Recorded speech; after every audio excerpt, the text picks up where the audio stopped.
ini saya kenal via media sosial, via teman-teman di lapangan. Wah, kayak orang kita semua ini. Dari daerah. Oh, betul. Dari Ini Blitar. Yang Mas Bayu itu yang mana ini? Yang kirim saya dari tadi linknya ini. Aduh. Saya, Mbak.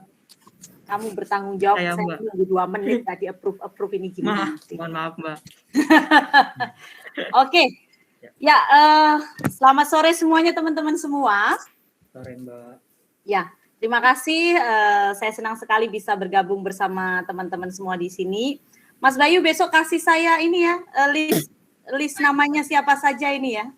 Siap, nanti saya kirimkan ya Mbak ya. Good. Oke. Ini semua sudah masuk atau kita harus menunggu beberapa teman yang lain atau bagaimana?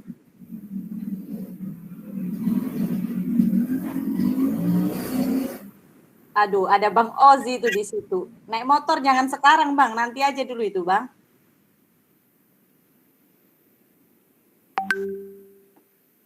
Oke, boleh kita mulai atau saya harus menunggu? Gimana Mas Bayu? Sepertinya boleh dimulai aja Mbak.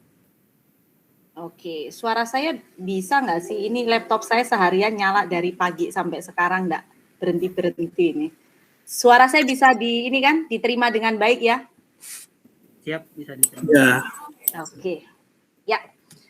Baik teman-teman, terima kasih.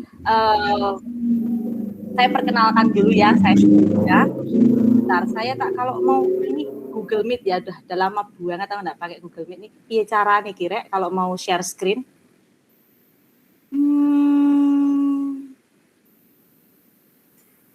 Share screen presentasi sekarang. Ambil jendela atau bagaimana ya? Sorry agak gaptek ini. Oke.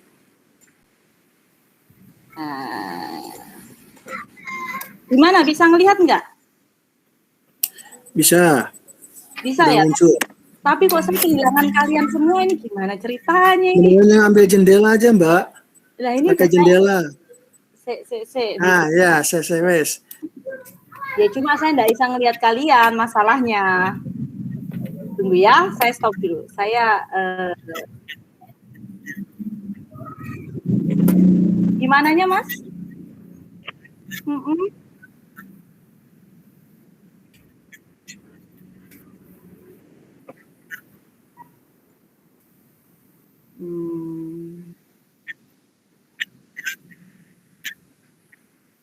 Coba ya, saya coba dulu ya.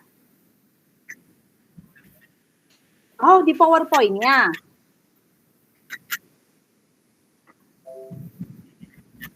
Di mananya? Di PowerPoint-nya? Di slideshow? Ya. Set up slideshow, yes. Terus. Alright, thank you so much. Okay. We'll do again. Jendela ya teman-teman ya.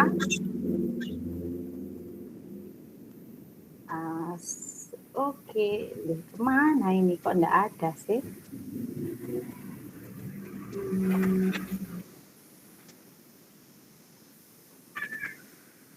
Di Google maksudnya?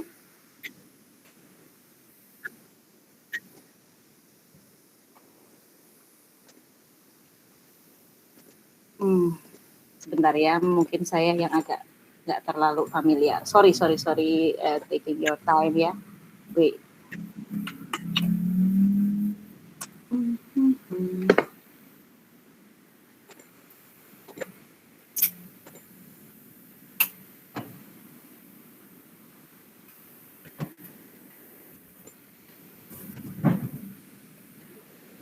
Kok nggak ada sih share application Windows-nya?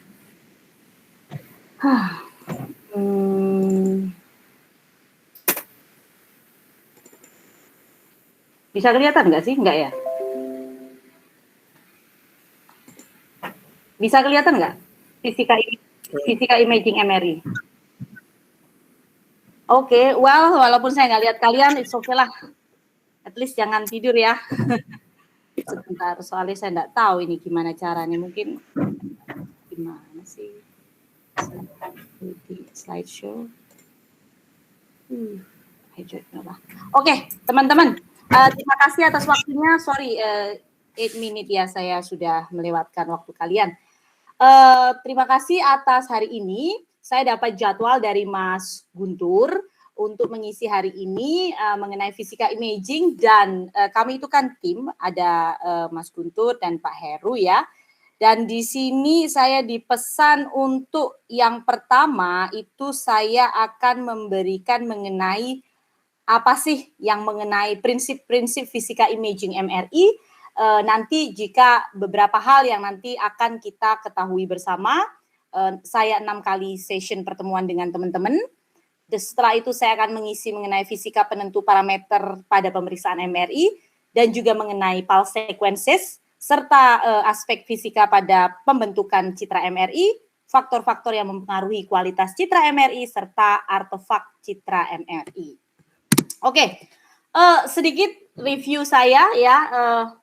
Dulu saya bekerja juga sebagai radiografer, itu di Rumah Sakit Bayukarta di Karawang, habis lulus dari Citra Bangsa di 2006, juga langsung di Oktober 2006 sampai Januari 2007. Setelah itu sambil melanjutkan ke Pantai Indah Jakarta karena saya punya mimpi mau jadi radiografer hebat katanya ya di Jakarta. Setelah itu sambil saya kuliah di University of Indonesia, saya ambil medical physics, lulus di 2012 dan sampai sekarang di 2013, dari Mei 2013 sampai sekarang saya di GE itu sebagai MR Application Specialist karena sambil muter-muter ternyata saya melihat beberapa hal yang tidak hanya secara teknikal tetapi kita juga butuh approach secara komunikasi. Saya melanjutkan master saya di London School untuk Communication Science. Oke, teman-teman, anything kalian mau tanya silahkan ya. Kalau dalam kelas saya formal aja, mau langsung nanya silahkan. Enggak juga enggak apa-apa, atau diskusi nanti juga enggak ada masalah. Mas Bayu tolong kasih tahu saya kalau nanti jam saya sudah ada di jam kamu kasih perintah ke saya itu 18.10 ya. Berarti nanti kalau udah sekitar jam 5:30 ya, 5:30 lebih 10, setengah jam sebelumnya kamu interrupt saya ya. Saya sih juga nggak banyak-banyak kalau mau cerita. Oke, nanti diinfokan, Mbak. Siap, thank you. Karena saya nggak bisa lihat kalian sih. At least saya hanya bisa lihat layar monitor saya. Oke, teman-teman. Bicara fisika imaging. Jadi kalau bicara fisika imaging, ya. Oh, belum tampil? Are you sure?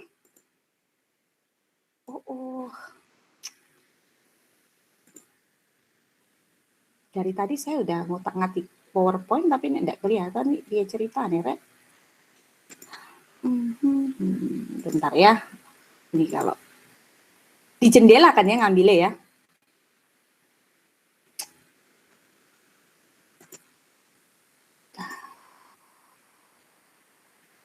Kok kita lagi yang kelihatan?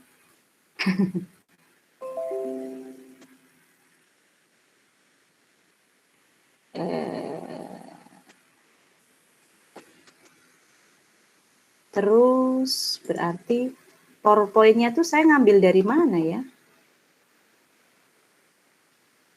Ini kan?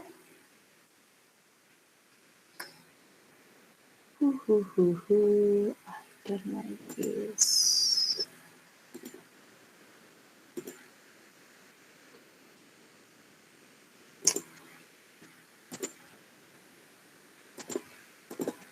Anyone can help me? Seluruh layar Anda juga nggak bisa ini.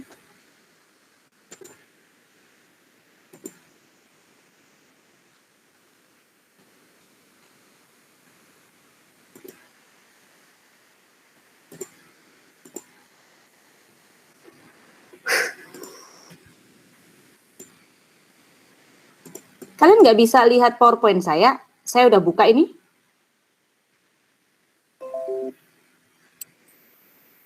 Bisa nggak? Dokumennya. Gimana cara bukanya ya?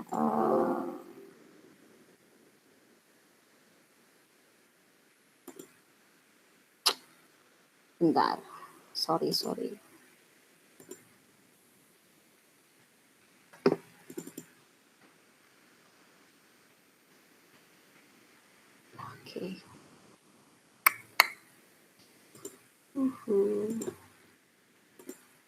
Okay. Here we go. Got it. How is it? Okay.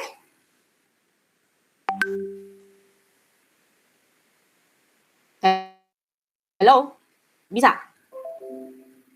Bisa dilihat? Ada Mbak. Thank you. Oke.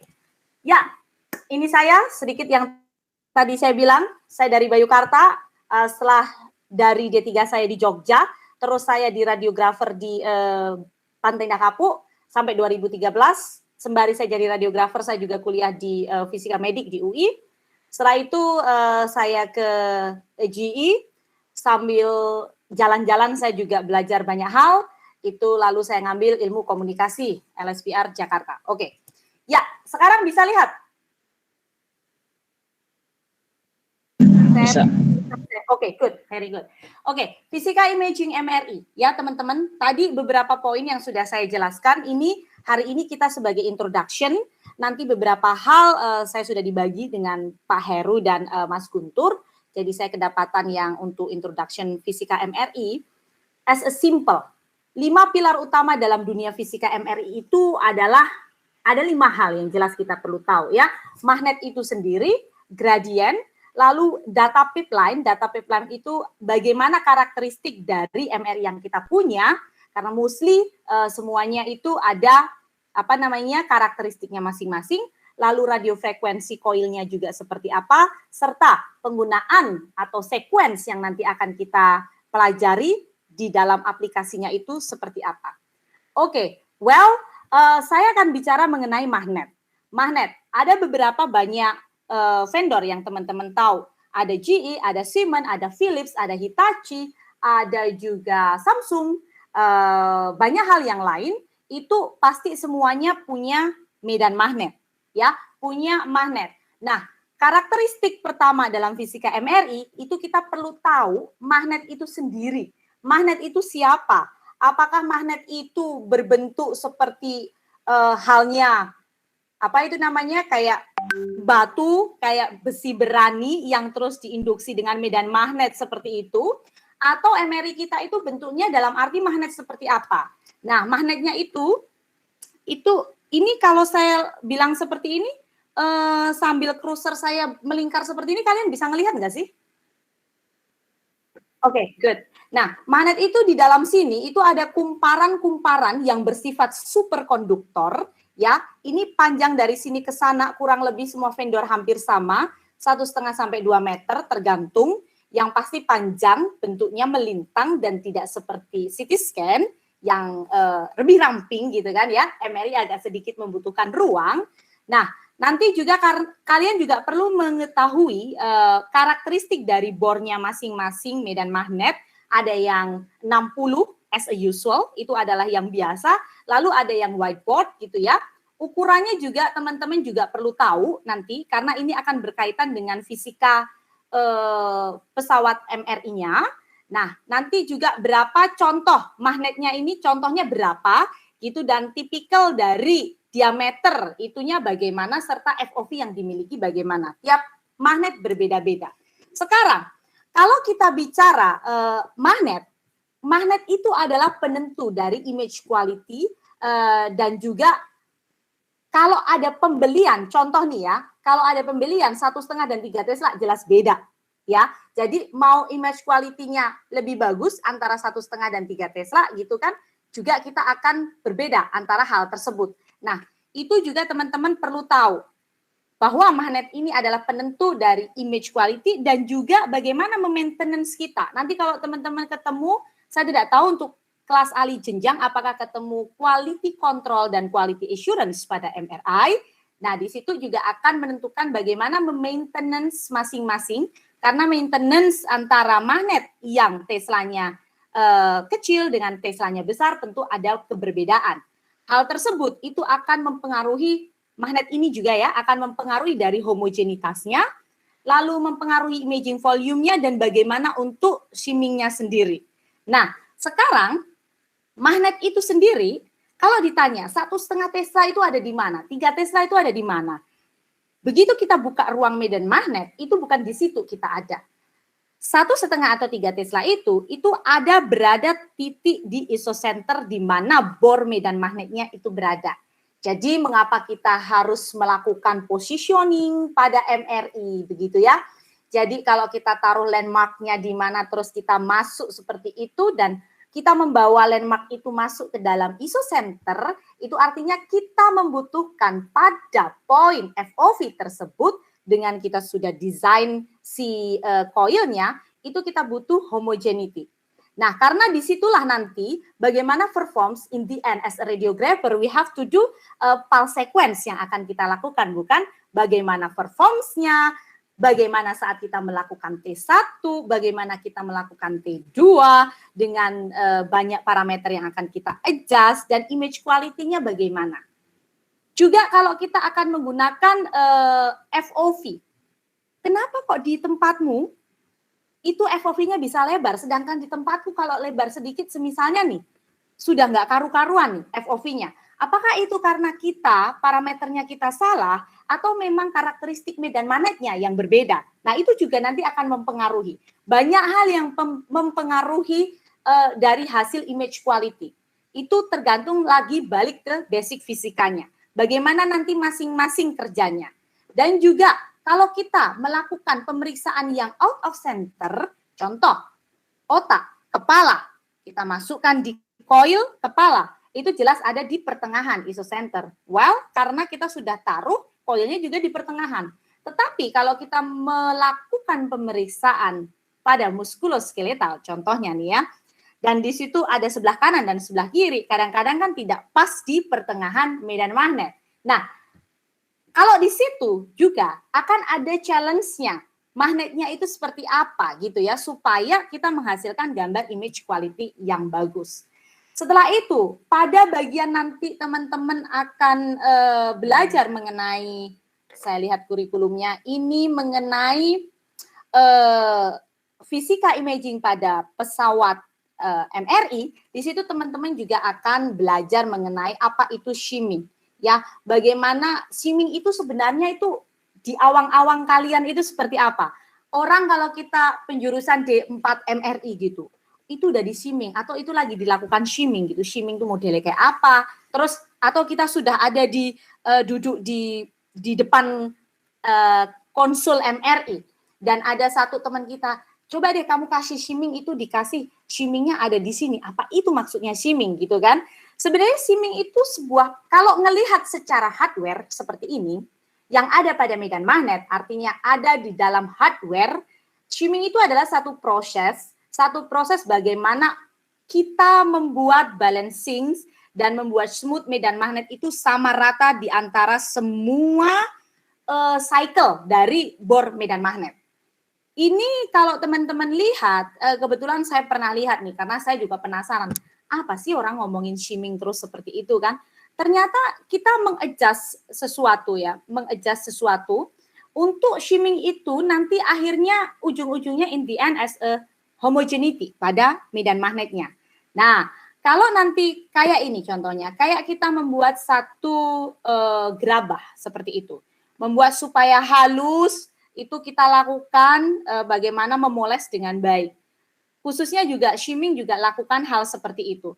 Kita ngelihat seperti ini, kita cek apakah betul ini sudah oke apa belum, ada leak atau tidak gitu kan. Nah, kalau sudah beres seperti itu, mudah-mudahan secara hardware nanti MRI kita berfungsi secara spesifikasi yang ada, baik 1,5 maupun dari 3 Teslanya. Nah, terus nanti juga di dalam fisika MRI, teman-teman selain tahu yang namanya bor medan magnet, jadi kalau kita sudah bicara pada 1,5 dan 3 Tesla gitu ya, itu yang memang ada di clinical as a clinical point untuk human pasien gitu, kita itu selain mengerti di 1,5 Tesla atau 3 Tesla, itu berarti sama saja 1 Tesla itu 10.000 Gauss.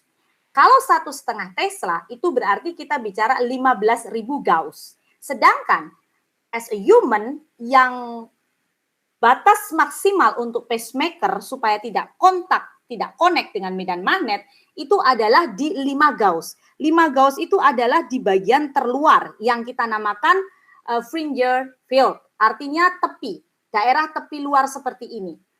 Apakah kalau di sini 15.000 Gauss, terus di sini 5 Gauss, lalu perbandingannya seperti apa ya kira-kira ya? Apakah kalau di sini saya berdiri di sini 5 Gauss, terus saya melangkah 2 kali jadi 200 Gauss, terus saya melangkah lagi jadi 400 Gauss, itu nggak seperti itu. Sekarang kita bayangkan sesuatu. Anda ada di ruang medan magnet, ahli jenjang ya. Saya harap semua teman-teman sudah pakai MRI. Kalaupun belum pernah pakai MRI, saya yakin semoga nanti kalau pada saat kalian praktek di lapangan, Anda buka pintu MRI, pintu ruang MRI. Begitu Anda berdiri di depan pintu ruang MRI, itu Anda berdiri di area 5 Gauss. Pada saat Anda buka pintu MRI, Anda melangkah ke dalam, itu berarti lebih dari 5 Gauss. Dan yang kita katakan sebagai fringe field, atau area terluar, area tertepi dari ruang MRI, itu adalah 5 Gauss line. Mengapa? Karena di situ adalah batas terakhir dari sangkar Faraday yang dilakukan homogenitas untuk pada saat kita melakukan scan akuisisi time. Dan 5 Gauss itu adalah batas maksimal bagi orang yang menggunakan pacemaker.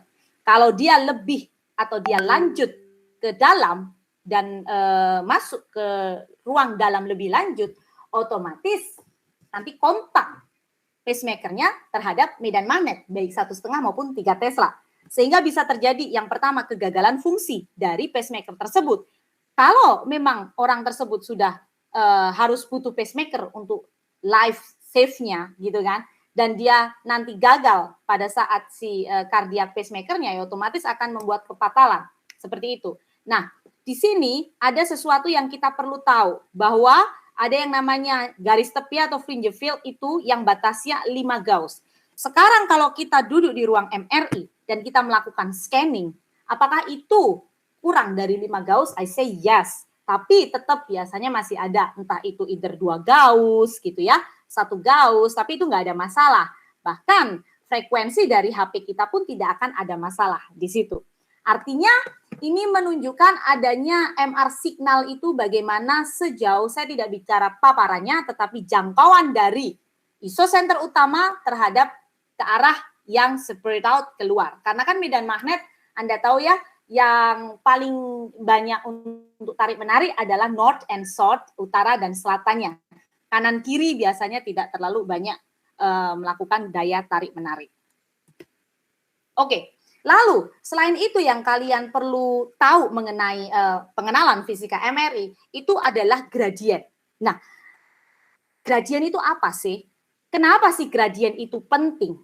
Karena gradien ini salah satu komponen yang nanti menentukan bagaimana bicara mengenai spatial resolution and then temporal resolution. Apalagi pula ini kan, kalau kita bicara spatial resolution itu siapa? Kalau kita berbicara mengenai height, temporal resolution itu siapa? Well, saya bicara, Westbrook. Westbrook punya 4 komponen yang mengatakan kualitas citra itu bagus. Yang pertama, SNR, signal to noise ratio, bisa dicek ya, tolong dibuka di Westbrook-nya. Yang kedua, CNR, contrast to noise ratio. Yang ketiga, spatial resolution. Dan yang keempat adalah scan time.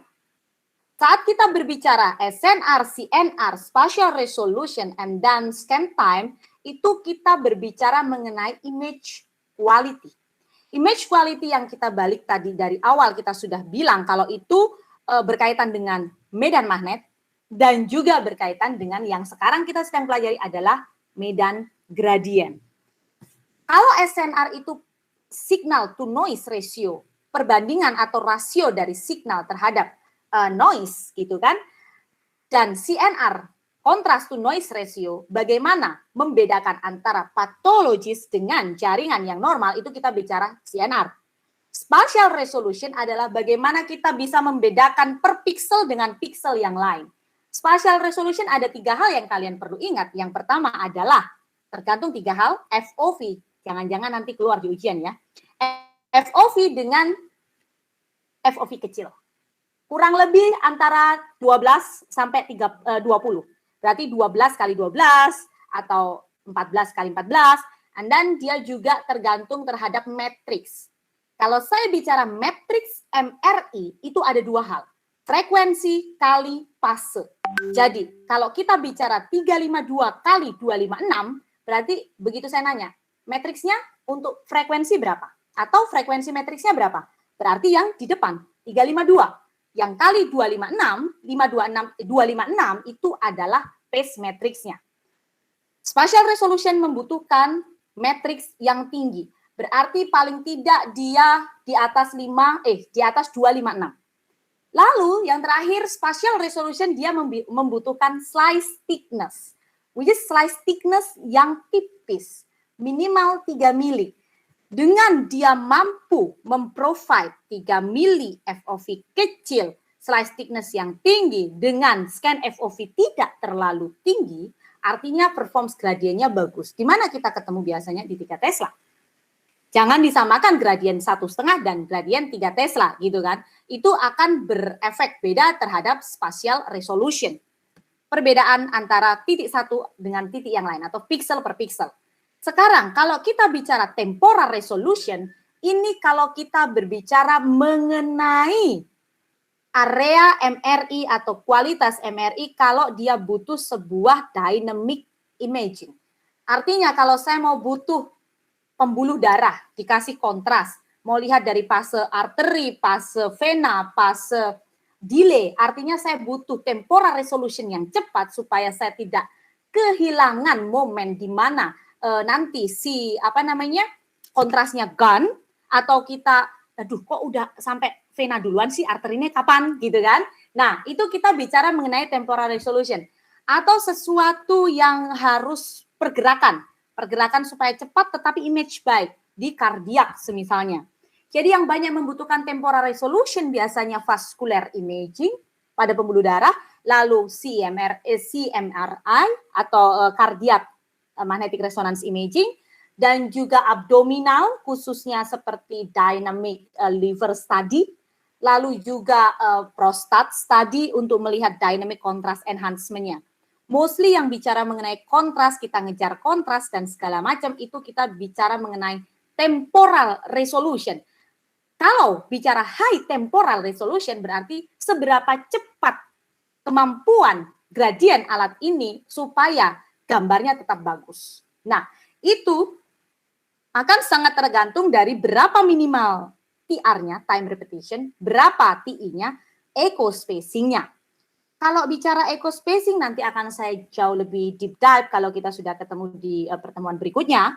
Echo spacing ini biasanya berkaitan dengan spasi atau kita katakan TI minimum nanti ya. Itu kalau kita sudah ketemu spin echo atau fast spin echo atau turbo spin echo nanti gampang menjelaskannya. Terus juga gradien ini sangat berkaitan dengan FOV. Semakin FOV-nya kecil dan gambar tetap bagus, berarti performance gradiennya bagus. Juga slice thickness-nya, dan dari mana bunyi MRI itu berasal adalah switching pada saat gradien sedang berlangsung. Tok, tok, tok, tok, tok, tok, tok, gitu kan. Ada sekuen yang begitu, tapi nanti ada sekuen yang tok, tok, tok, tok, tok, tok, tok, tok, tok. Itu tergantung perbedaan dengan pulse sequence-nya. Nah, itu adalah kerjanya si gradien yang membuat melakukan acoustic noise. Sehingga kalau nanti kalian ketemu MR safety material, jadi pada saat konsen di medan magnet untuk medan gradien, itu harus menggunakan air plug lah atau menggunakan penutup telinga untuk melindungi dari desibel acoustic noise yang didapatkan dari MRI. Semakin tinggi Tesla-nya, semakin tinggi acoustic noise-nya. Meskipun kalau di lapangan, bisa kok itu pakai silent scan. Well, silent scan bisa, tapi nggak semua pulse sequence bisa dimodifikasi dengan menggunakan silent scan. Oke, so gradien ini juga itu yang memiliki 3 hal X, Y, Z. X, Y, Z. X, Y, Z ini itu tergantung kalau nanti kalian lihat dari sumber gambar yang lain, gambar X misalnya. X itu kan di sini. Ini gradien Y di sini. Ini gradien Z di sebelah sana. Nah, X, Y, Z ini itu nanti untuk membuat bagaimana direksinya arah aksial, arah koronal, arah sagital. Nah, itu juga perlu kita ketahui di situ. Karena gradien ini penampang, kalau kita bicara B0, kita bicara aksis Z, ya. Nanti kalau udah bicara sampai ke magnetisasi, eksitasi, relaksasi, ini banyak sekali beberapa hal yang X, Y, Z ini yang perlu kita ketahui. Aksis Z ini berarti kita bicara B0, arah B0. B0 itu siapa? B0 itu sebutan kata lain bahasa fisika dari medan magnet. B1 itu siapa? B1 adalah kata lain dari radiofrekuensi atau B1. Jadi nanti kalau saya bicara B0, berarti itu adalah medan magnet. B0-nya berapa Tesla? Berarti Anda bisa sebutkan apakah itu 1,5 Tesla atau 3 Tesla. Kalau di mana sumbu B0 aksis Z-nya berarti atau sesuai dengan arah B0 gitu ya. Ada tulisan sesuai arah B0 berarti dia sesuai arah dengan aksis Z. Tuh. Nah, nanti kalau sudah bekerja, kita tinggal klik scan gitu, ini akan bekerja automatically. Dan gradien ini nanti fungsinya ada beberapa hal, 3 hal yang kalian perlu tahu. Yang pertama itu adalah slice selection gradient, juga berkaitan dengan phase encoding, serta berkaitan dengan frekuensi encoding gradient. Nah, nanti kalau sudah berkaitan dengan gradient, 3 hal ini. Slice selective atau slice selection gradient, phase encoding, dan juga frekuensi encoding gradient. Nah, sebenarnya secara aplikatif, kita itu bicara gradient, berarti kita harus melihat mesin MRI-nya. Kalau Anda sudah punya mesin MRI, Anda perlu tahu gradien gue ini ya, itu berapa amplitudenya dan berapa slew rate-nya. Kalau kalian nggak ngerti ini, berarti bagaimana kita tahu kemampuan gradiennya? Kenapa? Karena gradien inilah yang mampu memprovide bagaimana short TR kita dan seberapa short TI kita, serta seberapa minimum echo spacing kita untuk mendapatkan achieve temporal resolution dan mengurangi scan time. Satu MRI yang bagus adalah jika gradien performance-nya maksimal. Gradien itu kayak mesin engine pada mobil deh, gitu kan. Saya mau naik, tapi saya juga perlu speed. Supaya saya tetap balance dengan kenaikan saya setinggi ini, dengan speed saya yang maksimal, saya harus lakukan bagaimana. Nah, kurang lebih begitu juga analoginya pada MRI. Itu sih cara kerja gradiennya. Oke.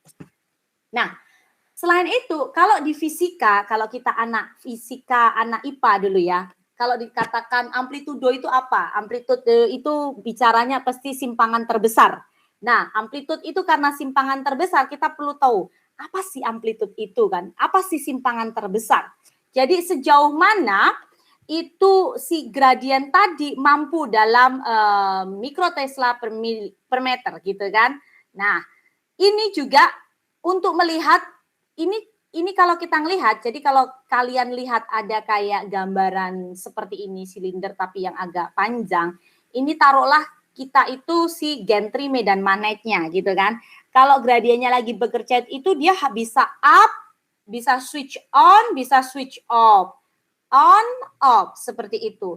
Dia nggak mesti 1,5 Tesla tepat besarnya, bisa 1,49 bla bla bla bla Tesla, bisa 1,5 plus Tesla. Kurang lebih ekuivalen seperti itu. Nah, dia yang mempengaruhi simpangan terbesar dari gradien itu adalah si amplitudenya. Amplitude inilah yang nanti juga akan memberikan signifikan pada image quality. Dia bisa melihat bagaimana FOV-nya, matriksnya, dan slice thickness-nya. Balik-balik lagi ke image quality gitu ya. Oke, bagaimana dengan slew rate? Nah, saya balikin lagi. Ya, ini adalah simpangan terbesarnya. Kalau slew rate-nya itu sendiri, itu adalah bagaimana dia mampu, oke, saya balikin dulu sebentar. Kalau ini ya, ini FOV, matrix, dan slice thickness pada amplitude. Tetapi pada slew rate, kita akan melihat bagaimana si gradien tadi itu mampu achieve TR minimum, paling kecil, TI minimum, dan minimum echo spacing. Nanti khusus di pulsa sequence kita akan berbicara ini, karena nanti ini lebih gampang kalau kita bicara di penerapannya. Dan amplitude dan slew rate itu kerjanya berbarengan. Jadi nggak nunggu-nunggu, aku nunggu kamu duluan naik deh. Nanti setelah kamu naik aku duluan, enggak. Tapi mereka bareng-bareng dengan kecepatannya, lalu dengan titik temu yang titik paling tinggi, dia bekerja bareng. Nah, sekarang gara-gara kejadian itu, speed-nya yang terus-menerus cepat, dia mencari performance yang maksimal, maka akan menimbulkan yang namanya desibel. Itu adalah gelombang dari gradiennya tersebut. Sehingga pada MRI, acoustic noise itu tertangkap oleh suara kita, gitu kan? Nah, untuk itulah secara safety kita harus menggunakan beberapa hal yang perlu kita gunakan, kita pasang di sini. Bisa jadi kalau kalian punya yang automatic audio itu kita gunakan untuk mengurangi pasien ya, yang mengurangi keributan suara pasien. Ini ada suara musiknya.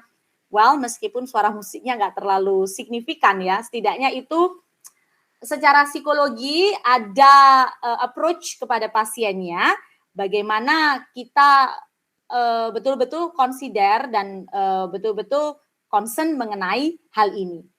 Lalu juga dia menggunakan kalau ada earplug gitu ya, digunakan lagi. Meskipun sudah ada yang untuk dengerin headphone, dengerin musik, kalau saya sih ya sebaiknya dikasih earplug lagi. Karena kadang-kadang kalau ketemu yang pasien sensitif kan rasanya juga nggak nyaman. Kalau saya yang jadi pasien sih sebenarnya saya nggak ada masalah mau dikasih earplug atau enggak, karena udah tiap hari denger MRI mungkin ya. Nah, itu ya. Jadi kalau ditanya dari mana acoustic noise-nya, jangan bilang dari radiofrekuensi, jangan bilang dari karena itu magnet, tetapi dari medan gradiennya. Oke, selain itu, kita juga perlu tahu, setelah kita tahu ada medan magnetnya, terus ada tahu itu fisikanya itu secara gradien, lalu sebenarnya apa sih yang terjadi di pengumpulan datanya pada saat terjadi data pop lainnya itu kan. Dari kita sudah punya masing-masing the balance of power ya, ini tadi channelnya masing-masing. Si MRI itu kan ada semisalnya radiofrekuensi coilnya. Nah, itu channelnya bagaimana, lalu terus digital atau analog to digital converternya, itu juga dilakukannya seperti apa untuk mengkolek data tadi, yang setelah pada saat itu, kalau kita bicara case space ya, nanti kita akan terpisah, karena itu salah satu parameter yang membuat bagaimana citra itu terjadi, ya, case space itu datanya terjadi di sini, dan setelah itu ada transformasi Fourier, diolah dengan filter tertentu secara algoritma matematika sehingga nanti menghasilkan citra di komputer. Nah, ini nanti juga ada processing engine-nya. Itu bagaimana? Di sini yang kita katakan namanya data pipeline. Jadi paling tidak urutan-urutannya itu teman-teman tahu ada medan magnet. Tapi kalau ada medan magnet doang nggak ada human, kita ini as a human yang mau diperiksa pasiennya, kan pasien kita sendiri ini kan yang sebagai mikromagnet, magnet kecil-kecilnya yang nanti akan ada basic fisiknya mengenai MR itu akan kita ceritakan selanjutnya. Setelah itu kalau semuanya koilnya melakukan kerja secara tepat, sudah ada transmitter dan receiver koilnya, sudah semuanya dilakukan, kita lakukan rekonstruksi engine di sini sehingga akan dapat gambaran data. Nah, ini tergantung dengan bagaimana channelnya, apakah menggunakan parallel imaging atau tidak. Nanti parallel imaging itu teman-teman akan tahu based on dari coil sensitivity dan juga based on dari Cartesian reconstruction. Nah, boleh dicek kalau mau di MRI Master, itu bahasa umum ya. Di situ ada parallel imaging, nanti ada 2 hal. Nanti per masing-masing, kalau kok namaku di vendor A namanya ini, kok nama B namanya ini, itu hanya nama saja, akronim saja. Sebenarnya padahal sama. Semisalnya Grappa sama dengan ARC gitu kan. Nanti di vendor yang lain namanya apa? Aset sama namanya yang apa, seperti itu. Kayak kalau kita bicara adiabatik, ada Spire, terus kalau di vendor satunya ada namanya Aspir gitu. Nanti kalau kita bicara mengenai motion correction, ada yang namanya blade, ada yang namanya propeller, ada yang namanya Truven kalau tidak salah ya. Nah, seperti itu. Itu padahal prinsipnya sama saja sebenarnya. Tinggal as a radiographer kita ngerti nggak sih gunainnya gitu. Nah, nanti setelah sudah ada resolusi dan scan time-nya sehingga terjadi gambaran seperti ini yang terlihat. Oke, tadi kita udah kenal magnet, gradien, data pipeline. Fisika MRI itu juga mencangkup mengenai radiofrekuensi. Nah, radiofrekuensi ini itu ada 2, transmitter dan receiver gitu kan. Biasanya radiofrekuensi itu di mana? Antenanya itu ya ada di sini. Kalau kalian lihat yang tengah-tengah ya, ini ya, yang tengah-tengah ini itu ada di radiofrekuensinya itu di tengah-tengah. Sedangkan yang di sebelah depan dan di belakang situ itu adalah berkaitan mengenai medan gradiennya. Jadi ada gradien X, Y, Z tadi ya. Itu nanti setelah ini saya akan tunjukkan biar kalian ngerti XYZ itu nanti yang berkaitan bagaimana kita membentuk citra aksial, koronal, atau sagital. Sedangkan radiofrekuensinya itu ada di pertengahan sini. Nah, ini transmitter receiver, nanti ada coil, satu lagi coil kan kita connect ya, connect ke konektornya supaya connect ke gantry. Nah, itu juga yang untuk menangkap, kayak kameranya itu ditangkap di general gitu kan, supaya semua yang sudah pada saat kita lakukan akuisisi ditangkap itu nanti akan dijadikan citra. Oke, berkaitan dengan hal ini, nah ini ada namanya signal to noise ratio.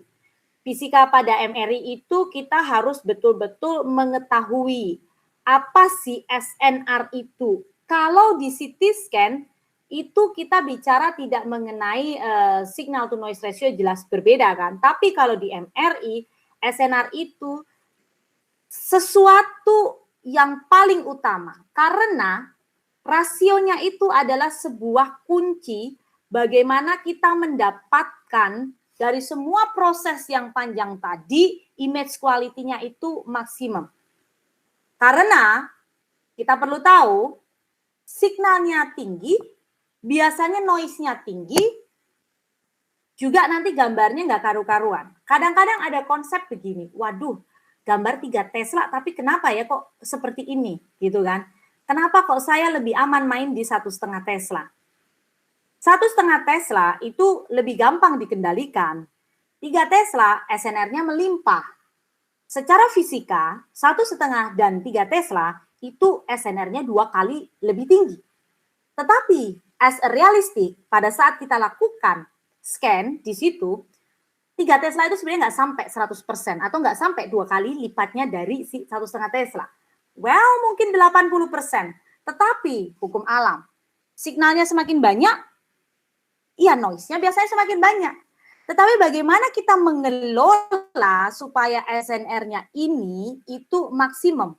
Kita tunjukkan signal yang paling bagus dan noise-nya kita reduce sehingga image quality-nya maksimal. Kurang lebih seperti itu. Dan SNR itu nanti yang akan mempengaruhi, nah ini kalau sudah berbicara nanti yang fisika mengenai kualitas MRI, itu berkaitan mengenai spatial resolution yang tadi ingat aja ya, 4 hal, SNR, CNR, spatial resolution, scan time. Anda bisa melakukan gambaran dengan mempertimbangkan 4 hal ini adalah yang paling bagus. Artinya, SNR, kita harus tahu, mesin kita performance-nya di mana. Mesin kita di 1,5 atau di 3 Tesla. Jangan samakan 1,5 dengan 3 Tesla. Totally different for fisikanya. Tetapi kalau cuma bicara pembuatan gambarnya, nanti bicara magnetisasinya, bagaimana dia relaksasinya, T1, T2-nya, well, hampir sama. Hanya sedikit adjust pada TR dan TI-nya. Pada 3 Tesla membutuhkan seperti apa, pada 1,5 Tesla membutuhkan seperti apa.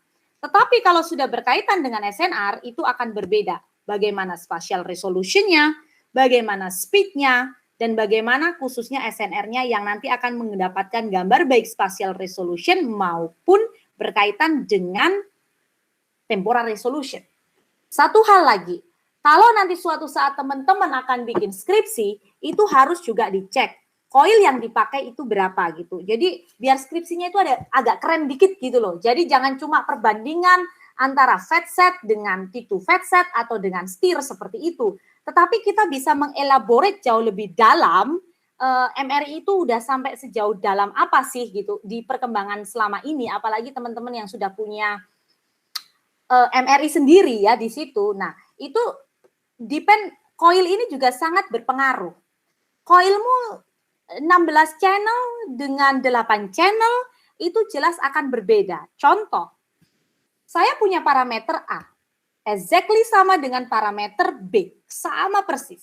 Parameter A dan parameter B itu sama persis, objeknya sama, tapi yang beda dia di-scan pakai coil 8 channel, yang satu pakai coil 16 channel.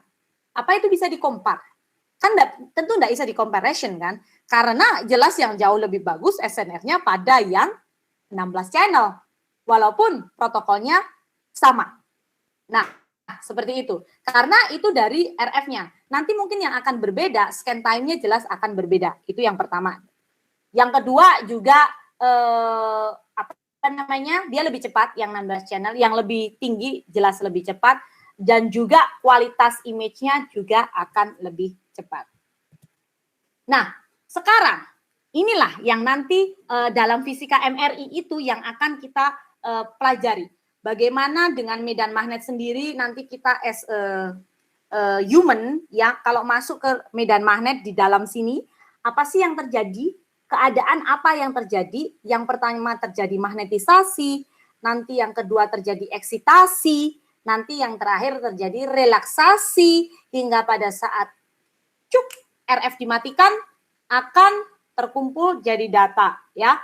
Nanti di sini akan terjadi si balance pipeline-nya tadi terjadi reconstruction, bagaimana juga coilnya dan desain dari medan magnetnya itu sendiri gitu kan. Nah, disinilah yang nanti kalau teknologinya biasanya semakin canggih, SNR-nya itu biasanya akan di-push, didongkrak juga semakin tinggi, sehingga diagnosa atau diagnostik yang akan ditampilkan, kita nanti SMR technologies itu harus tahu apa sih yang perlu kita lakukan gitu kan. Kita nggak sekedar hanya bisa lakukan setting parameter gitu, tapi kita juga udah sampai bagaimana kita melakukan post processing.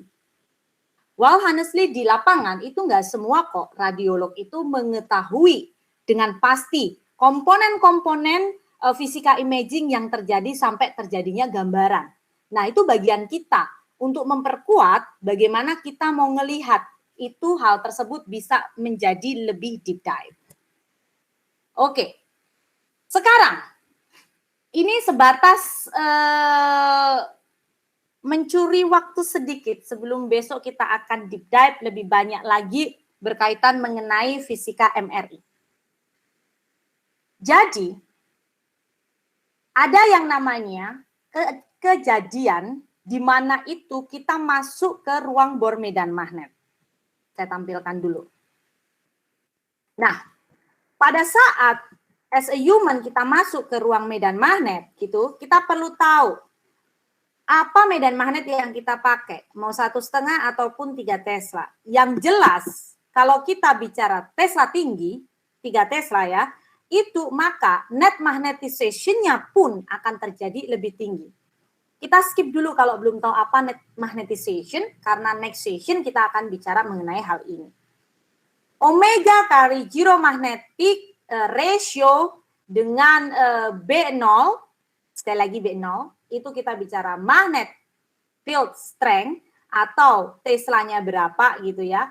Nanti untuk mendapatkan Larmor acquisition-nya.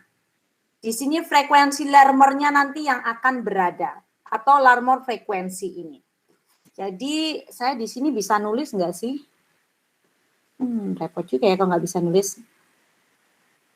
Sebentar, saya cek dulu.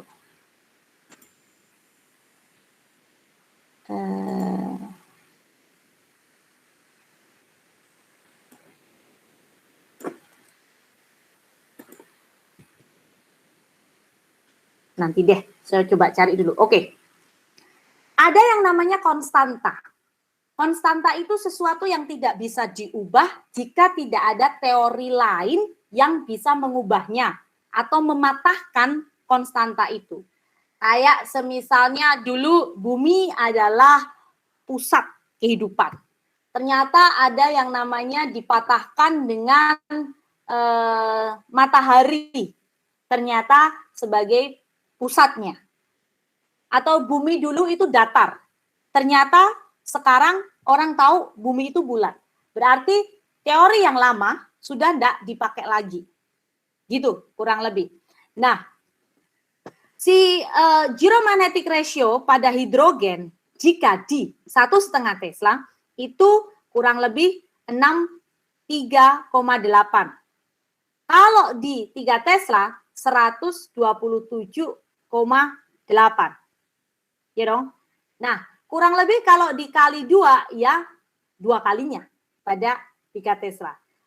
Otomatis secara fisika frekuensi presisinya Larmor equation yang terjadi di dalam pasien yang menggunakan 1,5 dengan yang menggunakan 3 Tesla itu akan berbeda untuk memberikan sumbangsih signalnya yang dibawa nanti dikeluarkan menjadi sebuah citra.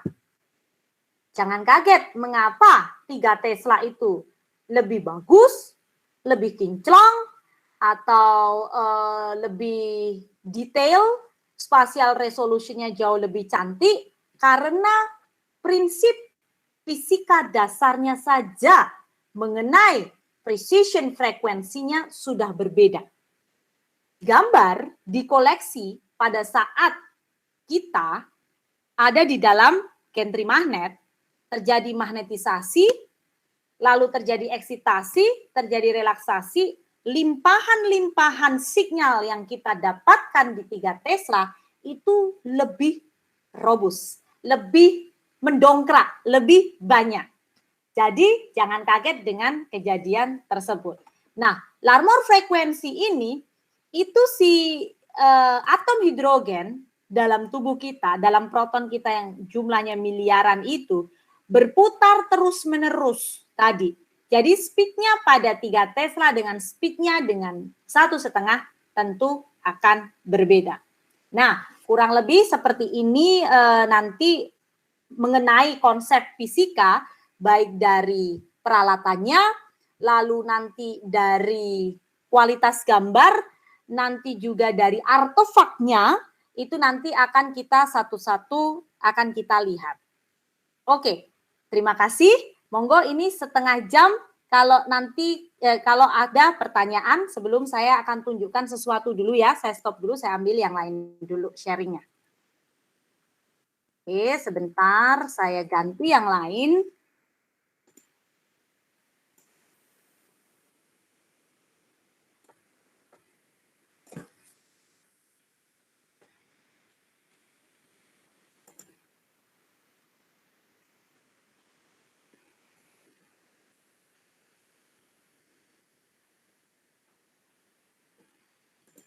Saya akan share screen kembali.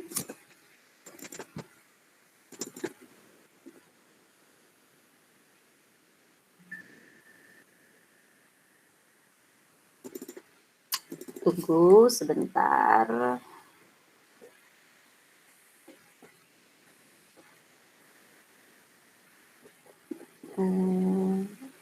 Oke, ini dia.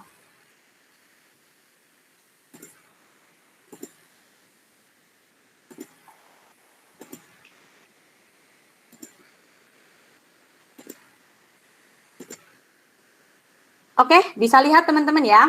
Nah, Ini yang saya bilang medan gradien tadi. Ya, ini di dalam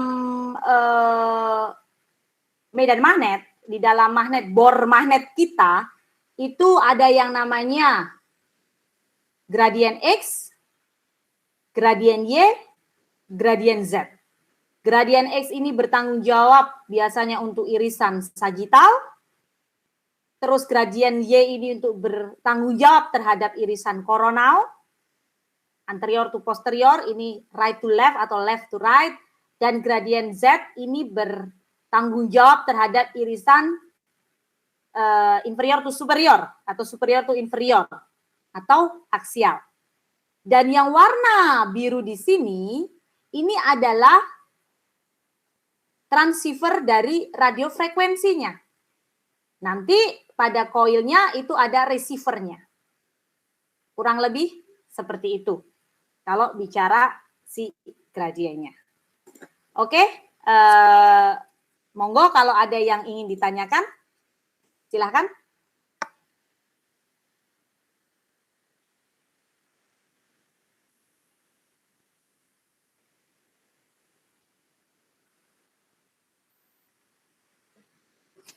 Ini kalian untuk fisika imaging udah berapa kali pertemuan?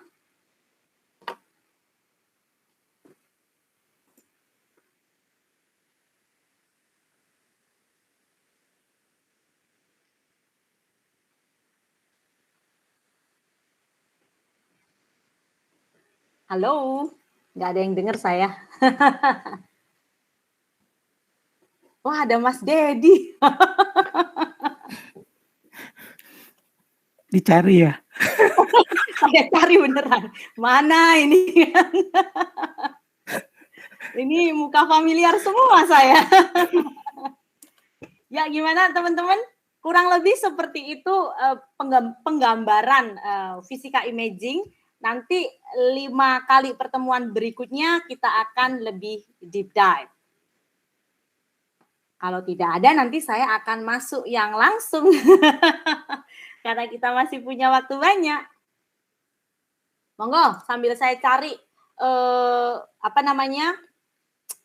PPT saya. Kalau ada yang ingin ditanyakan, silahkan. Izin bertanya, Mbak. Halo. Ya, Mas, silahkan. Tadi kan untuk objek harus ditempatkan di isocenter medan magnet. Bagaimana ketika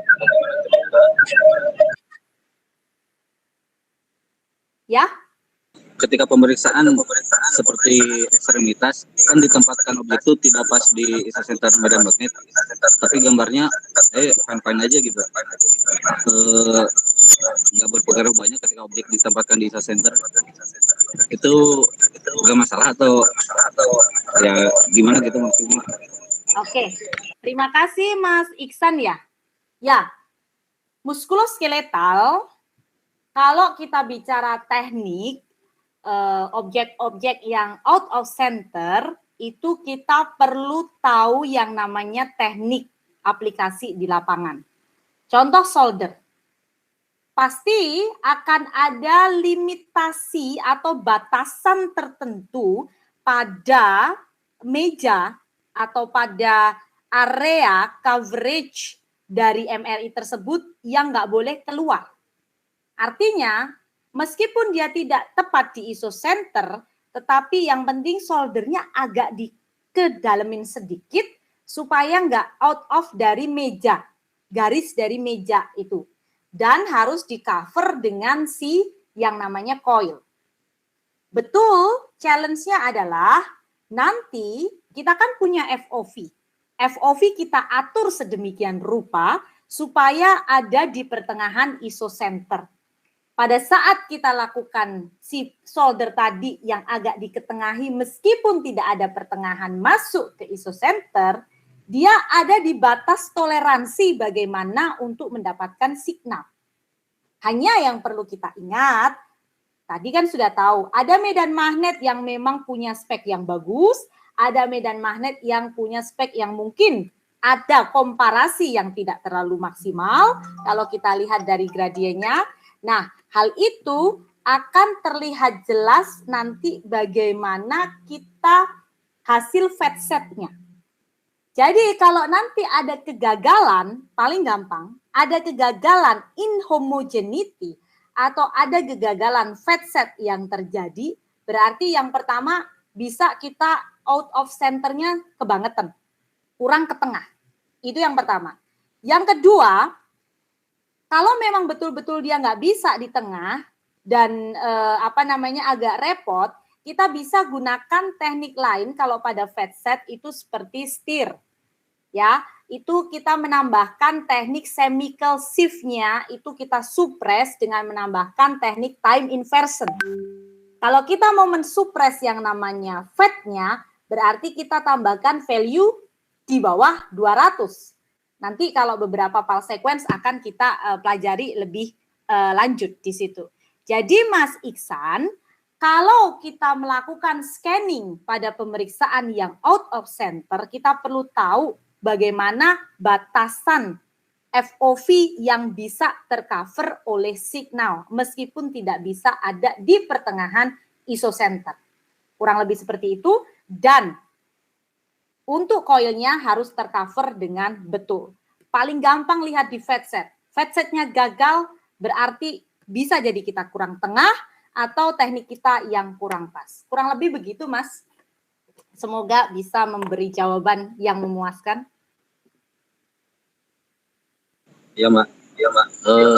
Boleh nambah? Dengan senang. Terus kalau untuk pencitraan, kenapa selalu berpaku pada SNR? Jadi kalau misalkan SNR-nya tinggi, wah pasti gambarnya halus nih. SNR-nya rendah, wah pasti bisnya kebangetan. Apakah mengacu pada statusnya SNR-nya aja itu boleh-boleh aja atau gimana, Pak? Oke, thank you. Oke, kita bicara SNR ya. Sekarang saya kasih tahu dulu sesuatu. Sebentar, saya tunjukkan sesuatu ya.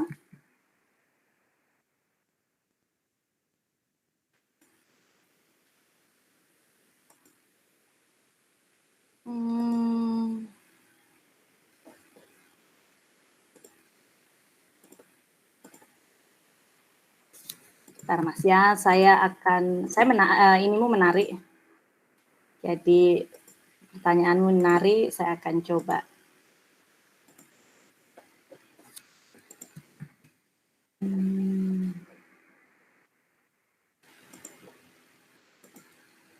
Semoga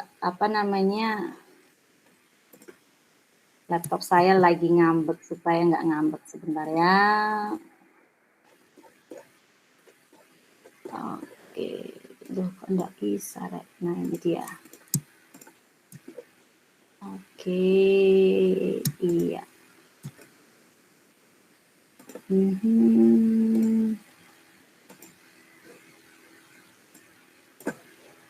Oke.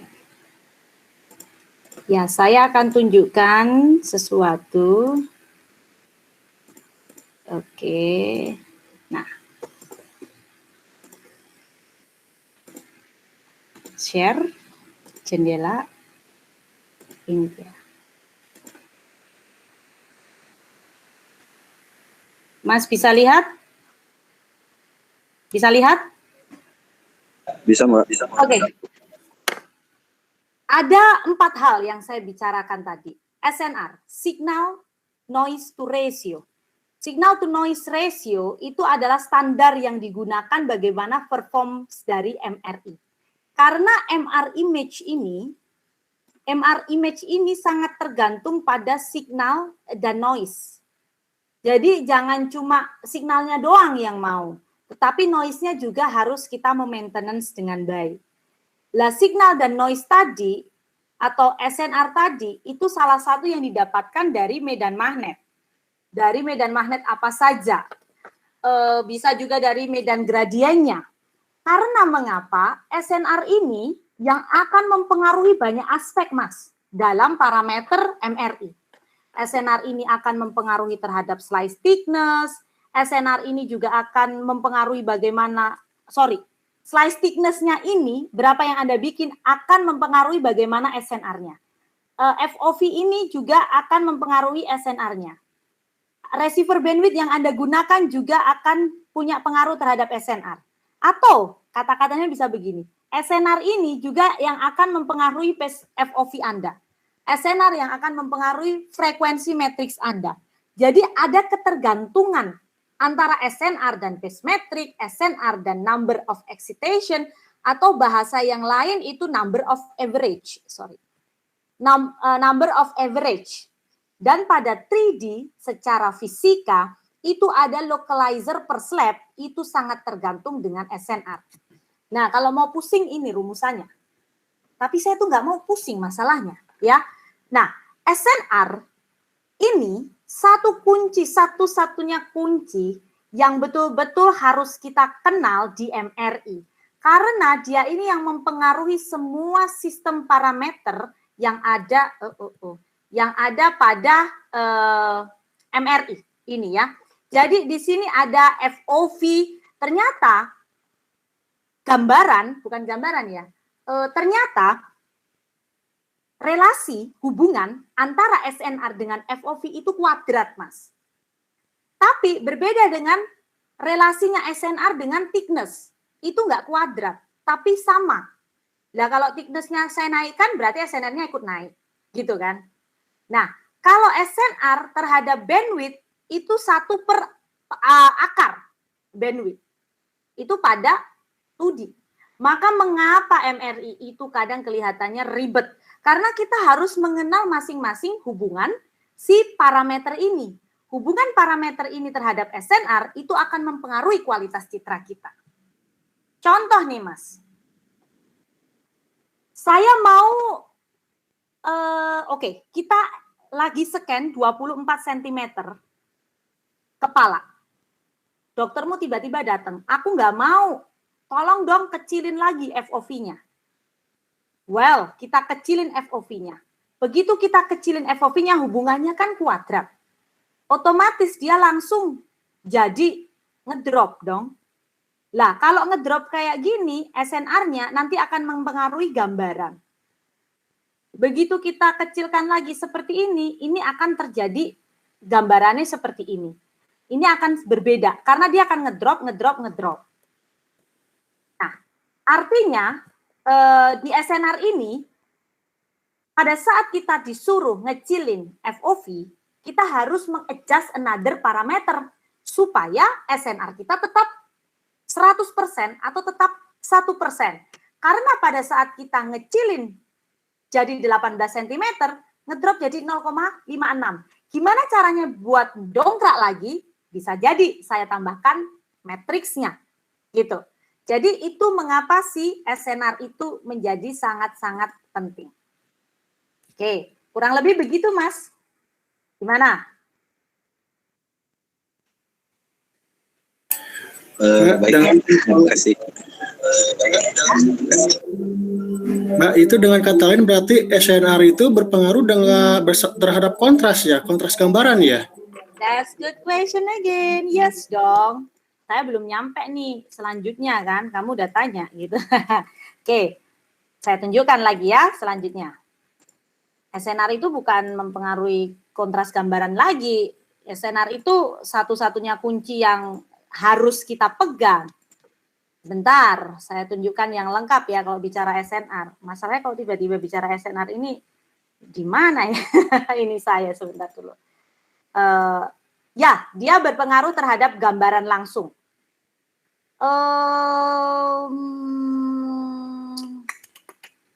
Tunggu dulu sebentar. 2000.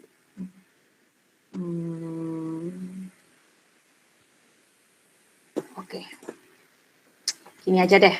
Aku tunjukkan yang ini aja deh. Nah.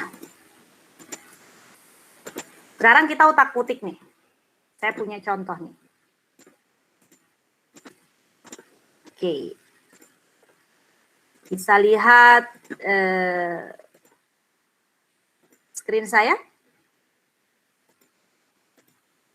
Oke. Ya, sekarang gini bro. Kita punya FOV 18 cm. 5 mm. Radiologmu aku mau tolong tipisin 3 mili. Kita udah belajar nih, udah jago. Oke, kalau you mau ditipisin 3 mili, saya tahu. Karena slice thickness saya, balik lagi, hubungannya kan berbeda kan. Slice thickness kan hubungannya ekuivalen. SNR ekuivalen dengan slice thickness. Nah, sekarang 3 mili, otomatis saya gedein FOV. Kenapa? Supaya pada saat saya punya FOV 18 cm dengan thickness-nya 5 cm, SNR saya 100% atau 1. Tapi radiolog minta jadiin 3 mili. Begitu 3 mili, ya langsung ngedrop dong SNR saya di 60% atau 0,6. Karena saya udah belajar fisika nih, gitu kan, maka saya akan memboost dengan FOV-nya saya gedein. FOV-nya saya gedein 23 cm. Saya punya SNR yang hampir mendekati 100% atau 98% atau 0,98. Nah, di sini. Tetapi radiologmu tiba-tiba marah-marah. Aku tahu kamu ngecilin thickness, tapi saya nggak mau FOV-nya digedein. Skenario kedua dong.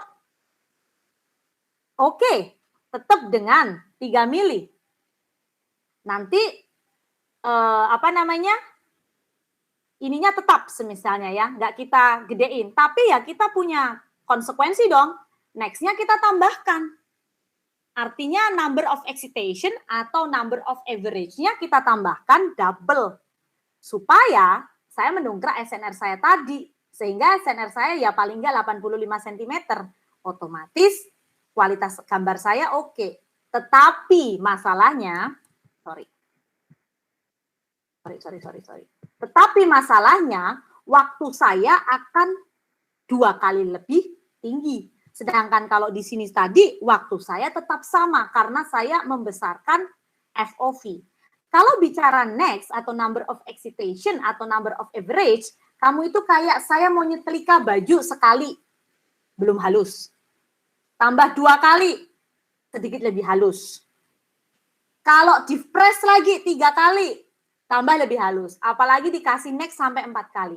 Tapi ada konsekuensi waktu yang harus kita gunakan untuk nyetrika yang kedua, ketiga, dan keempat. Gitu kira-kira. Jadi jelas itu ada konsekuensi terhadap kontras. Gitu. Terima kasih. Oke. Ya. Gimana teman-teman? Ada pertanyaan yang lain?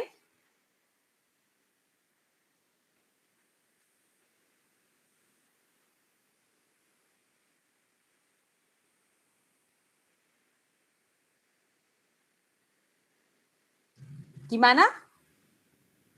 Mbak, izin bertanya, Mbak. Yes, Fatih. Ini Iya, Fatih yang di ini? di Pelni, Mbak. Oh, kamu ya? Iya. Oke. Iya, Mbak, mohon dijelaskan untuk perbedaan channel tadi. Kan bisa membuat kualitas gambarnya lebih baik. Sebenarnya apa sih yang dilakukan sama channel itu sampai membuat gambar kita tuh bisa jauh lebih bagus gitu. Terus yang kedua, bagaimana membuat gambar yang baik kalau coil kita channelnya masih rendah gitu. Kayak gitu. Makasih Mbak Nika.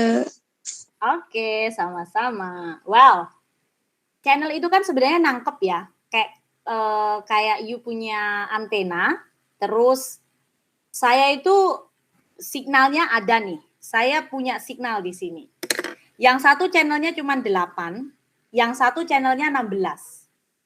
Kalau saya dikasih semua signal tadi di channel 8, ngabsorbnya yang 8 itu kan pelan gitu kan. Terus mungkin dengan time tertentu sudah nggak bisa lagi. Cuma yang 16 tadi, begitu dapat signalnya berlimpah, dia ngambilnya semakin banyak. Semakin banyak signalnya, Nah, SNR-nya semakin banyak, melimpah, artinya gambarannya semakin bagus. Itu analoginya.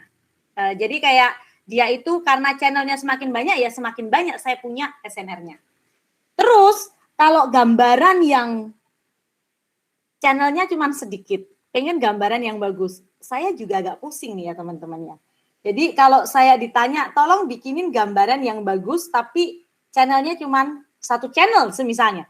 Kan ada tuh yang muskuloskeletal misalnya satu channel gitu ya. Karena jarang sekali kalau untuk kepala itu satu channel, 4 channel udah nggak ada. Paling nggak minimal 8 channel, karena kepala itu biasanya kalau untuk MRI yang paling bintangnya, artinya neuroimaging itu yang paling banyak dilakukan MRI, sehingga akan banyak sekali update teknologi di neuro. Tapi kalau kita bicara channelnya kecil, kalau Mbak Fati tadi nanya gimana cara bikinnya baik, yang pertama kita harus tahu diri. Tahu diri itu artinya kita punya satu channel. Kalau satu channel itu kita punya, berarti paling nggak kita ngerti deh komponennya. Kalau kita mau bikin T2, berarti kita harus tahu T2 itu berdasarkan siapa. Oh, dia itu adalah sekuensnya fast spin echo atau turbo spin echo. Turbo spin echo ini faktor-faktor penentunya siapa? Faktor penentunya adalah jelas T2 kan, TR, TI gitu kan, slice thickness gitu. Nah, nanti kita tinggal godok. Untuk dapatkan gambaran yang bagus, kita perlu tahu formulasi parameter yang bagus untuk T2 tadi. Semisalnya dengan channel yang cuma satu channel. Paling enggak, jangan minta satu channelnya bagus, kalau minta cuma kasih 1-2 menit. Gitu kan. Paling enggak ya kita perlu nambah spare waktu antara 3-4 menit kita untuk ngedongkrak SNR-nya. Artinya saya akan tambahkan next atau number of average atau number of excitation saya jauh lebih banyak di situ. Dan yang kedua, saya berani dong pakai matriks tinggi gitu. Tapi jangan pakai FOV yang terlalu kecil juga. Karena kalau FOV terlalu kecil, itu dia akan ngedropkan SNR, kita tahu. Jadi paling nggak agak sedikit besar, tetapi matriksnya naik, terus juga slice thickness-nya, well kalau muskuloskeletal minimal atau maksimal berani deh, maksimal 3 deh, jangan 2. Kalau single channel itu agak repot tuh. Jadi 3 itu udah maksimal, ya mepet-mepet tambahin 3,5 gitu. Gapnya jangan 0 gap gitu kan. Kalau 0 gap itu kita sudah bicara high resolution. Artinya sebenarnya kita perlu tahu banyak komponen di MRI. Nanti kalau kita udah tahu banyak komponen, masing-masing parameternya itu sudah mengenali hubungannya seperti apa, yang nanti akan khusus nanti akan di parameter akan saya ceritakan. Nah, itu kita lebih tahu. Jadi nanti kalau bikin skripsi itu bisa banyak poin dari sudut angle yang lain gitu kan. Itu bisa kita cek. Kurang lebih begitu Mbak Fati. Iya, makasih Mbak Nika. Sama-sama. Ada yang lain?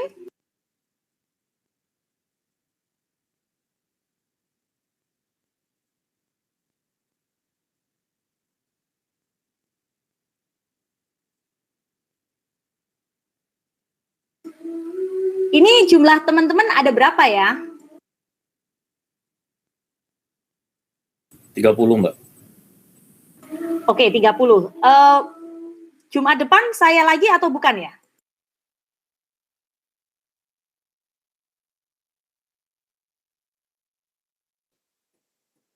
Kurang tahu Mbak, belum ada info dari Mas Oke, Guntur. sekarang teman-teman fisika imaging udah berapa kali sih?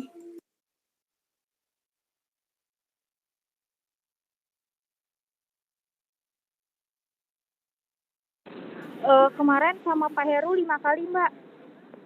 Oke, sama Pak Heru udah sampai mana aja teman-teman? Saya takutnya nanti overlapping. Pernah bahas gradien sama coil gitu. Lalu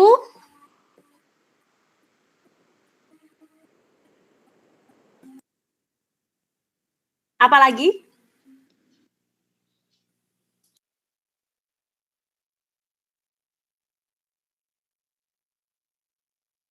Baru yang dasar-dasar aja sih, Mbak, kemarin.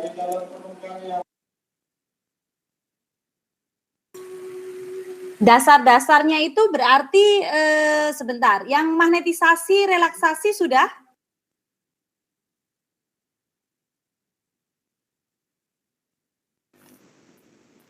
Sudah sih Mbak, kalau menurut saya sarannya lebih baik diulang lagi kalau boleh. Oke, sebentar. Saya punya list. Tolong koreksi apa yang akan saya deliver supaya besok dalam 5 kali berturut-turut ini tidak overlapping. Nah, saya itu ada di posisi aspek fisika untuk penentuan parameter pemeriksaan MRI sudah belum?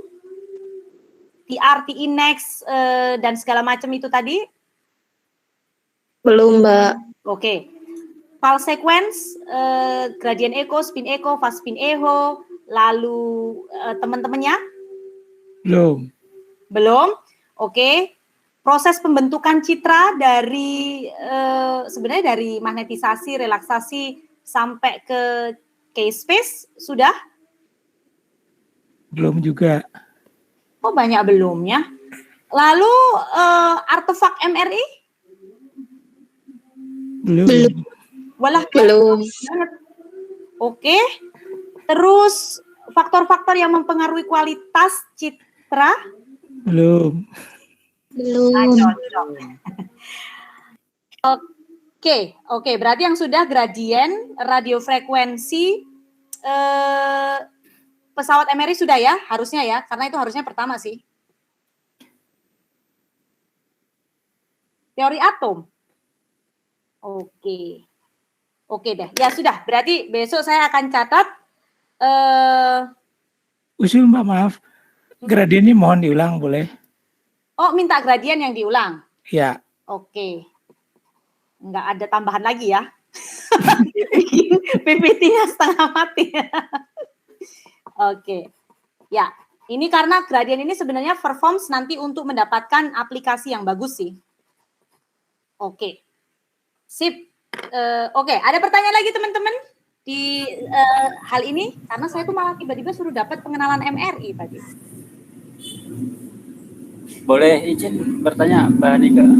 Oh, dengan senang hati, monggo. Jadi minta saran Mbak Nika apa pengajaran keluar gitu. Jadi radiolog minta FOV-nya kecil. Kemudian slice-nya juga ditipisin. Well. Tapi masalahnya pasien ini dengan sedasi gitu. Dan waktunya kan terbatas jadinya. Jadi nggak bisa lama-lama. Itu kira-kira gimana jalan keluarnya Mbak Nika? Oke, sebentar. MRI-nya berapa Tesla? 3 Tesla. 3 Tesla. Pemeriksaannya apa? Kepala. Oke, sequence apa? Gimana? Sequence yang di T1, T2, flare atau DWI atau apa yang diminta ditipisin? Sequence-nya T2. T2? Biasa pakai berapa? Antara Slice biasa pakai berapa? 4 mili. 4 mili, well, kalau saya nulis, saya nggak bisa, kalau nulis nggak bisa ya. 4 mili ya? Ya. Oke, 4 mili. Paling enggak dibikin 3 mili gitu gimana? Ada solusi? Banyak sih solusinya sebenarnya. Saya sebentar ya, saya itu pengen nulis sesuatu tapi itu enggak. Oke. Oh ya baik. Coba saya share lagi screen, saya cari Microsoft Word deh. Karena ini kalau cuma T2 itu sebenarnya enggak ada masalah. Maunya apa tadi dikecilin terus? Slice-nya tipis, FOV-nya kecil. FOV-nya berapa biasa? FOV-nya biasa berapa? 220. 220, berarti 22 ya. Oke, FOV-nya 22, mau jadi berapa? Mungkin 120 atau 160. Mau ke 160. Iya. Oke, kali 160 ya. Oke, maunya begini kan? Sorry. Ini T2. Oke, kita pakainya 16 kali 16 saja, Pak. 160 kali 60 ya, 160. Kalau T2 itu TSE atau FSE, kalian bisa lihat ini layar saya kan? Bisa, bisa. II kali 2 tambah 10 ekuivalen. Ekuivalen itu saya tulis di sini sama dengan deh, tapi sebenarnya ekuivalen ya, dengan TI maksimum. Nah, ini sebenarnya kan cuma T2 doang. Nah, sekarang Bapak harus lihat TI-nya berapa. Well, T2 itu antara 80 sampai 140. Saya kasih 120. Ya, TI. Kali 2. Berapa? Jadi dia kan 240 kan? Tambah 10. Ekuivalen ya, bukan sama dengan. Ekuivalen itu mendekati, hampir mendekati. Jadi enggak exactly mutlak the same. 250. Nanti Bapak harus cari, harus cek, lihat TI kali 2 tambah 10 ekuivalen TI maksimum. Nah, nanti yang di range lagi, lihat receiver bandwidth. Receiver bandwidth pada 3 Tesla itu kurang lebih Anda bukaannya itu jendelanya antara 40 sampai 80. Anda mau pakai 62 atau pakai berapa silahkan. Ini nanti harus make sure kurang lebih segini. Sama eco trend line-nya, Pak. Eco trend line-nya dilihat berapa. Gitu. Perhitungannya biasanya dia dari 20 sampai 30. Nanti lihat kalau di gambar parameter MRI-nya di tempat Bapak itu ada tulisan TI maksimumnya. Nah, ini nanti kalau yang mendekati 250 setelah modifikasi bandwidth dan ETL, ini harusnya bisa dengan kondisi maksimal. Bapak bawa ke 16 kali 16 berarti harus tingkatkan NSA kan ya? NSA atau NX, number of excitation-nya. Number of excitation-nya berapa dulu biasanya? Next-nya kalau cuma 2 ya berani dong 3 semisalnya. Nggak minta waktu cepat kan? Kalau minta waktu cepat dokternya suruh duduk bareng kita, Pak. Gitu. Karena harus ada harga yang dibayar. Dengan catatan slice thickness-nya kan jadi 3 mili kan? Nah, ini harus di-increase. Increase yang si slice thickness-nya tadi kita jadikan dia itu 3 mili. 3 mili dia. Bisa harusnya. Nanti ini di-increase karena increase-nya ini berpengaruh pada dia karena dianya awalnya dari sini, tapi si nilai ini yang ekuivalen ini berpengaruh terhadap optimasi dari scan time. Kurang lebih harusnya seperti itu. Coba dicek. Nih. Ini rumusan kalau fast spin echo atau TSE. Sehingga kita perlu tahu bagaimana file sequence yang ada. Gitu. Kalau gradient echo beda lagi. Gradient echo kita bicara fleet angle dan segala macam. Nah, kurang lebih seperti itu. Kalau masih awang-awangan, besok akan saya ceritakan kembali. Iya. Mbak Nika. Ya, kurang lebih seperti itu. Kita cuma mainkan parameter saja kok. Oke, ada pertanyaan yang lain teman-teman? Kita tinggal 9 menit.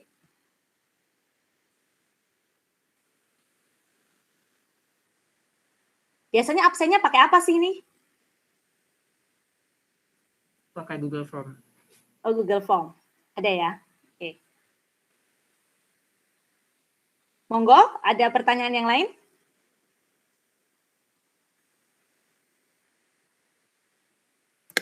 Mas Ozi ada tanya nggak Mas Ozi? Jangan tanyanya di belakang layar dong. Boleh tanya di sini soalnya. Nanti aja Mbak di belakang ya. Nah ini nih, kalau nanya di belakang. Monggo silahkan.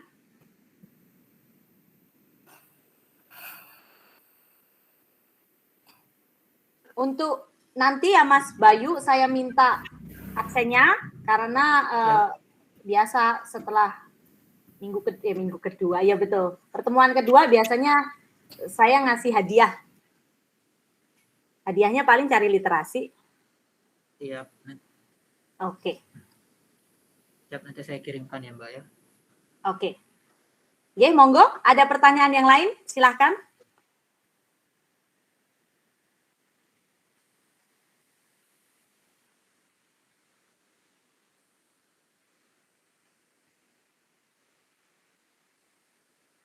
Sepertinya udah pada anteng-anteng semua, berarti udah pada jago semua ini.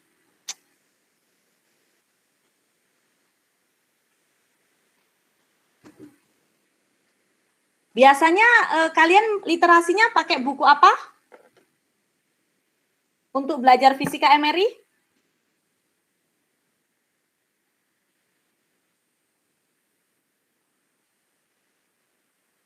Boleh tahu?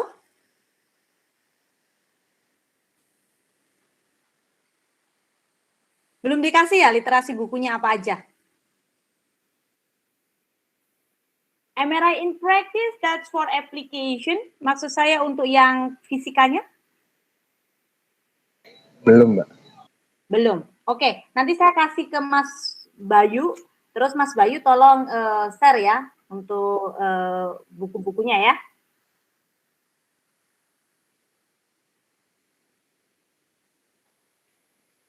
Oke. Sudah ada pertanyaan yang lain tidak? Udah cukup? Atau saya terlalu cepat ngomongnya ya? Saya kalau ngomong udah cepet, kalau cepet kasih tahu aja, jangan cepet-cepet gitu.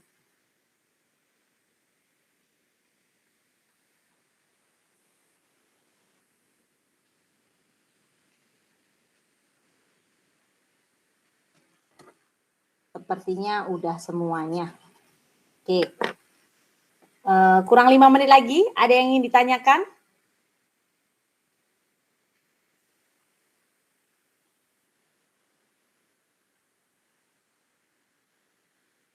Wah, saya suka punya mahasiswa kayak gini, udah jago semua.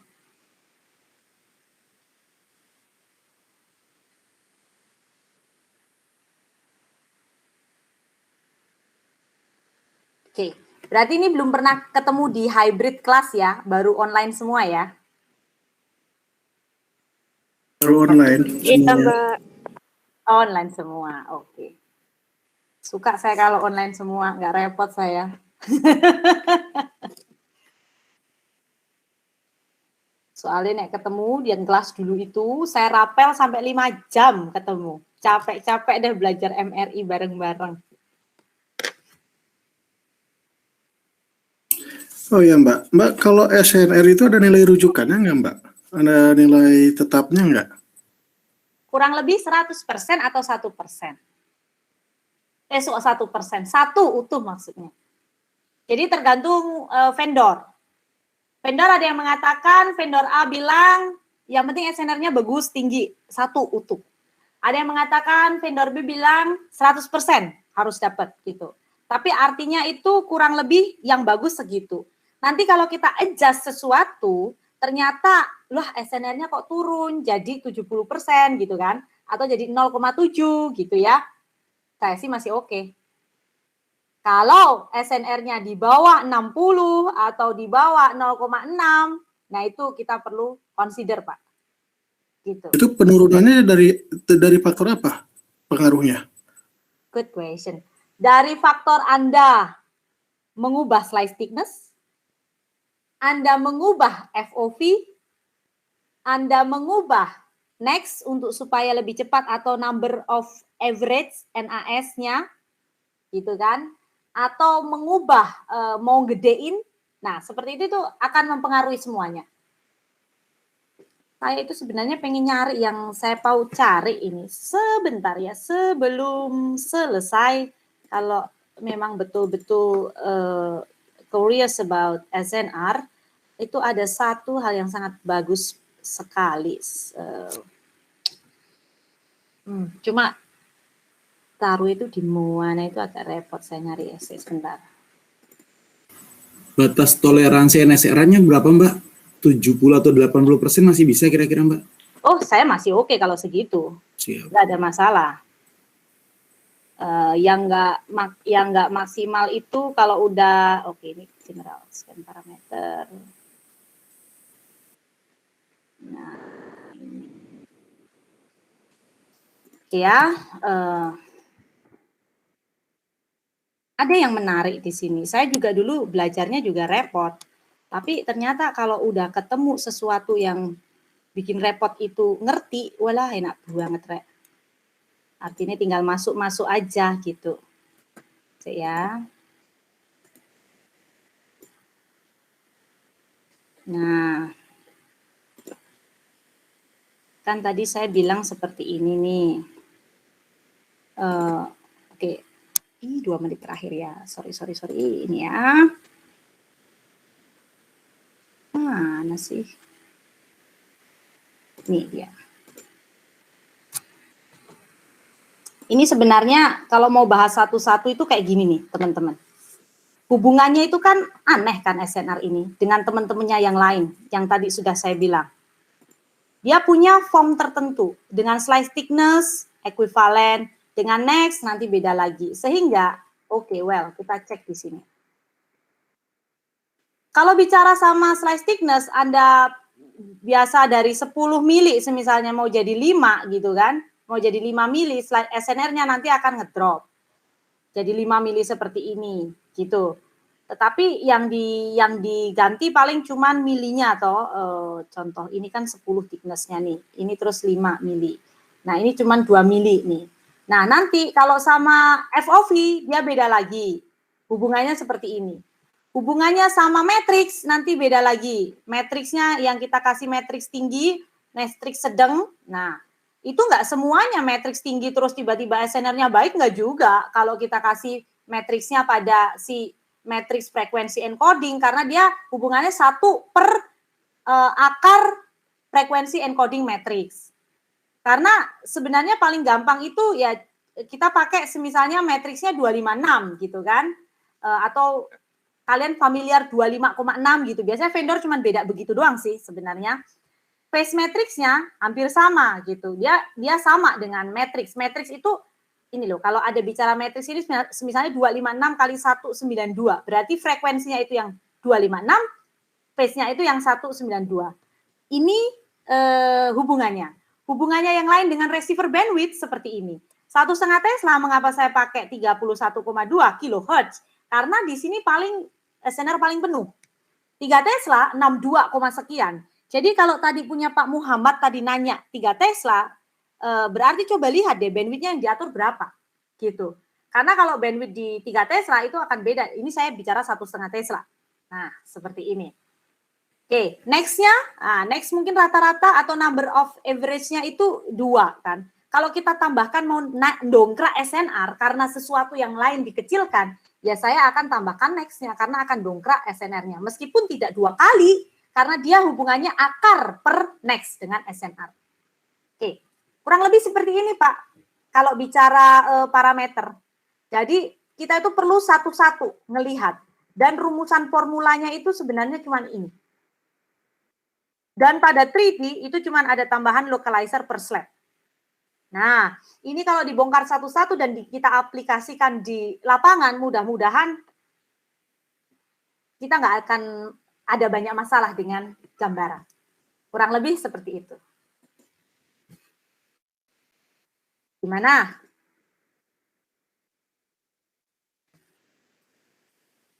Masih pusing ya? Lumayan pusing kalau belum diimplementasikan.